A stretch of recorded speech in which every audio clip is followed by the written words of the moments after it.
धर्मेंद्र यादव जी जो है होगा, इसको उठाएंगे कि नहीं उठाएंगे, ये तो धर्मेंद्र यादव जी पर निर्भर करता है कि वो क्या करें। भारत परिषद संगठन जो समर्थन इसी मुद्दे पर किया कि आप अगर चुनाव जीतते हैं तो गांव सरकार का मुद्दा उठाएं। अपने यहाँ के पूर्व मुख्यमंत्री माननीय अखिलेश यादव जी से जाकर के मिला और गाँव सरकार के मुद्दे को उनको दिया।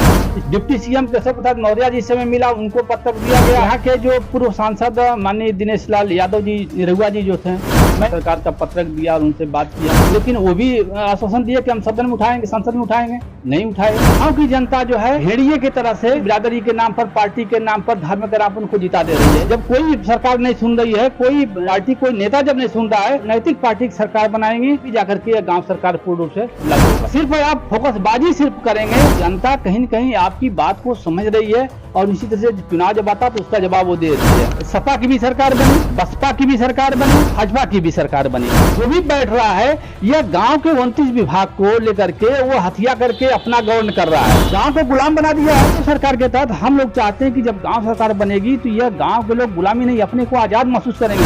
आज जो पैसे का बंदरबाट जो है कि गांव के प्रधान से लगाए और अधिकारी कर्मचारी बीडीओ एडीओ सीडीओ जितने भ्रष्ट हैं, ये सब लोग मिलकर के जो पैसे को लूट रहे हैं, यह काम जो बंद हो जाएगा। गांव की जनता को मालूम नहीं है कि संविधान में हमको कौन कौन अधिकार दिए हैं। गांव सरकार के मुद्दे को संसद में उठाए। आज तक कोई भी जनप्रतिनिधि हमारा, चाहे वो सांसद हो चाहे विधायक हो, कोई न विधानसभा में उठाया न कोई संसद में उठाया। ये पहले व्यक्ति होंगे किसी उठाएंगे। जनता जानेगी भी, एक यादगार बने रहेंगे कि गाँव सरकार की पहली आवाज उठाने वाले धर्मेंद्र यादव जी। लेकिन अगर नहीं उठाते हैं तो यह नकारा इनको समझा जाएगा और हम लोग इनका विरोध करेंगे। नमस्कार, मैं हूं वीर सिंह। मौजूद हूं मैं इस वक्त भारत परिषद के प्रदेश महासचिव व नैतिक पार्टी के सगड़ी प्रभारी बेचू यादव के आवास पर।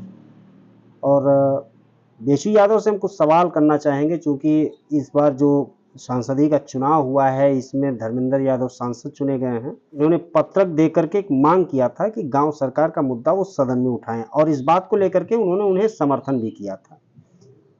अब बेचू जी, मैं जानना चाह रहा हूं कि आप लोगों की गांव सरकार की जो लड़ाई है काफी दिन से लड़ रहे हैं, हमें तो नहीं लग रहा है कोई सफलता मिल रही है। और इस बार एक उम्मीद है कि धर्मेंद्र यादव को आपने जिस समझौते के तहत समर्थन दिया था, क्या अब ये मुद्दा आपका सदन में उठेगा भी या फिर ठंडे बस्ते में डाल दिया जाएगा? अब देखिए, यह गांव सरकार का मुद्दा ये जनहित का मुद्दा है और गांव से जुड़ा हुआ हम सभी लोगों का अधिकार उसमें निहित है। और गांव सरकार की लड़ाई को हम लोग काफ़ी दिन से लड़ रहे हैं।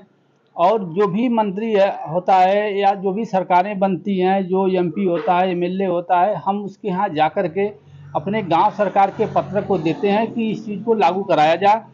और आप लोग विधानसभा या लोकसभा में, संसद में जाकर के इसकी आवाज़ को आप लोग उठाइए कि अगर संविधान के तहत गांव सरकार है तो अब तक यह लागू क्यों नहीं हो पाया।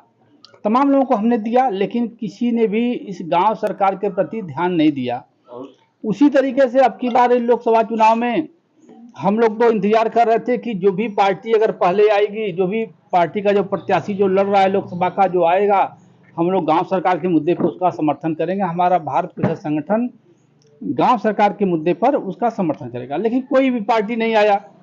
धर्मेंद्र यादव जी जो है इसी रास्ते से जा रहे थे, वो आए और उन्होंने मेरे गांव सरकार के पत्रक को लिया और आश्वासन दिया कि ठीक है, इसको चुनाव जीतने के बाद हम मुद्दा सदन में, संसद कि क्या होगा, इसको उठाएंगे कि नहीं उठाएंगे, ये तो अब धर्मेंद्र यादव जी पर निर्भर करता है कि वो क्या करेंगे। हमारा भारत परिषद संगठन जो है समर्थन इसी मुद्दे पर किया कि आप अगर चुनाव जीतते हैं तो गांव सरकार का मुद्दा उठाएंगे। अब यह क्या करेंगे, अब यह टोटल डिपेंड इनके पड़ता है। हम लोग ये विश्वास रखते हैं कि यह गांव सरकार का मुद्दा के धर्मेंद्र यादव जी जो हमारे यहाँ के सांसद जीते हैं, यह निश्चित रूप से संसद में इस चीज़ को उठाएंगे, क्योंकि वो तेज नेता हैं, बोलने में बिल्कुल वाक्पटुता उनके अंदर है।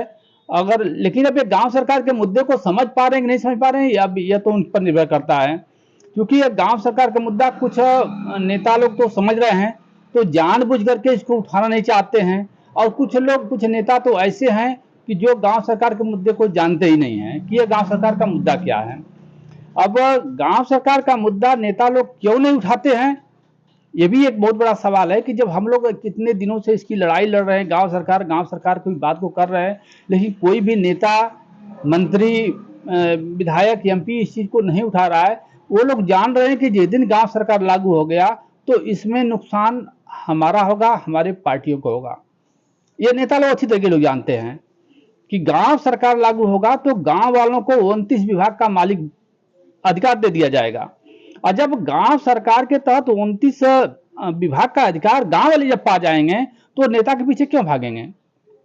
वो नेता के पीछे कतई नहीं भागेंगे, पार्टी के पीछे अरे कतई नहीं तो भागेंगे। आपने एक बात बताइए, आपने तो जो है समर्थन दिया, ये जानते हैं, ये बड़ा अच्छी बात आपने बताई।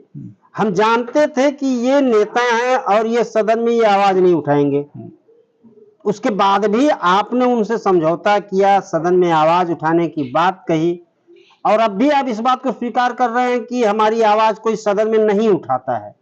अब चूंकि हम लोग इसको काफी दिन से देखते आ रहे हैं, हमने तो अपने यहाँ के पूर्व मुख्यमंत्री माननीय अखिलेश यादव जी से जाकर के मिला और गांव सरकार के मुद्दे को उनको दिया। इस पर 10 मिनट तक काफी इस पर चर्चाएं हुई जो है। उन्होंने कहा कि नहीं, ये तो राम मनोहर लोहिया जी का यह सपना था कि गांव को स्वायत्त बनाया जाए, बहुत अच्छी चीज है, हम इसको सदन में उठाएंगे। नहीं उठाए। डिप्टी सीएम केशव प्रसाद मौर्य जी से मैं मिला, उनको पत्र दिया गया और उन्होंने भी नहीं उठाया। यहाँ के जो पूर्व सांसद माननीय दिनेश लाल यादव जी निरहुआ जी जो थे, मैं उनके यहाँ किशुनदासपुर में उनकी शूटिंग चल रही थी, मैं वहाँ पर गया और उनको गांव सरकार का पत्रक दिया और उनसे बात किया, लेकिन वो भी आश्वासन दिए कि हम सदन में उठाएंगे, संसद में उठाएंगे, नहीं उठाए। तो इस तरीके से मैं कह रहा हूँ कि नेताओं को तो हम लोग तमाम लोगों को देते हैं, लेकिन कोई इस मुद्दे पर इसको गंभीरता से नहीं लेता है, क्योंकि वो जानता है कि नुकसान इससे पार्टियों का नुकसान है और हम लोगों का नुकसान है। क्योंकि आज बना बनाया वोट जो उन लोगों को जात धर्म और पार्टी